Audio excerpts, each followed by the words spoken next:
वहीं जनता का गुस्सा सिर्फ इस्तीफे से शांत होगा या नहीं, इस सवाल पर उन्होंने कहा ऐसा नहीं होगा। दीपके ने यह भी आरोप लगाया कि जंतर मंतर पर कुछ प्रदर्शनकारियों और स्वयं सेवकों पर गुंडों ने हमला किया है, लेकिन शिकायत के बावजूद पुलिस ने कोई कार्रवाई नहीं की। उनका दावा था कि प्रदर्शनकारियों के लिए खाना लाने वालों को भी परेशान किया जा रहा है। उन्होंने कहा एक मामले में तो कुछ लोग एक स्वयं सेवक के ससुराल तक पहुंच गए।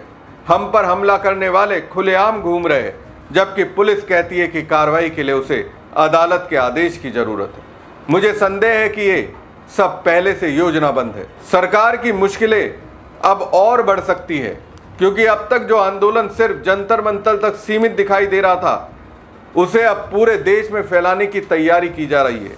यानी अब सरकार सिर्फ विपक्ष का नहीं, बल्कि छात्रों, अभिभावकों, शिक्षकों, किसानों और आम लोगों का दबाव बढ़ाने की कोशिश होगी। कॉकरोच जनता पार्टी के संस्थापक अभिजीत दीपके ने साफ कर दिया कि अब उनकी लड़ाई सिर्फ धर्मेंद्र प्रधान से इस्तीफा मांगने तक सीमित नहीं रहेगी। उनका कहना है कि अब आंदोलन अगले चरण में जाएगा।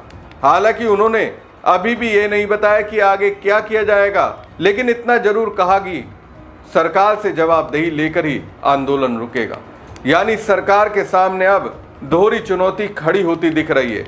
एक तरफ लगातार उठ रहे सवाल कि परीक्षा में कथित गड़बड़ियां और पेपर लीक की जिम्मेदारी कौन लेगा, दूसरी तरफ अब इस मुद्दे को एक बड़े जन आंदोलन का रूप देने की कोशिश की जा रही है।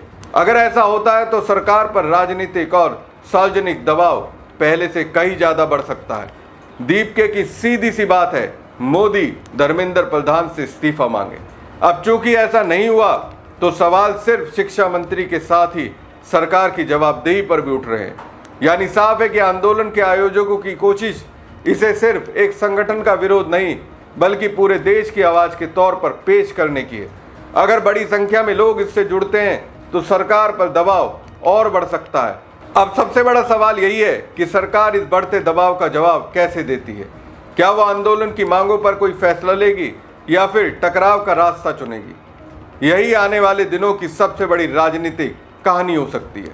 हमारी खबर आपको कैसी लगी कमेंट बॉक्स में कमेंट करके जरूर बताएं। साथ ही पेज को लाइक और खबर को ज़्यादा से ज़्यादा शेयर कीजिएगा और चैनल को सब्सक्राइब नहीं किया तो सब्सक्राइब जरूर कीजिएगा। धन्यवाद।